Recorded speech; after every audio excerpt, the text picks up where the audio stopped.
Sa bawat hakbang na ating ginagawa, may landas na binubuo, may bagong simula. Ang bawat desisyon ay bahagi ng paglalakbay. Ang bawat pagkilos, may direksyon na tinatahak. Sa daan ng buhay, hindi lahat ay madali. May mga balakid, may mga hadlang na kailangan lakasan. Ngunit sa bawat pagsubok, tayo ay tumatatag.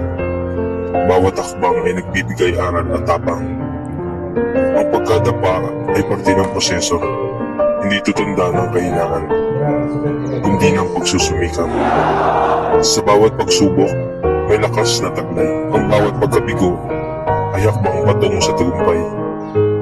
Kaya huwag matakot sa bawat hakbang. Ang buhay ay puno ng misteryo at pagsubok. Sa bawat hakbang na ating tatahakin, tagumpay ang naghihintay sa dulo ng daan.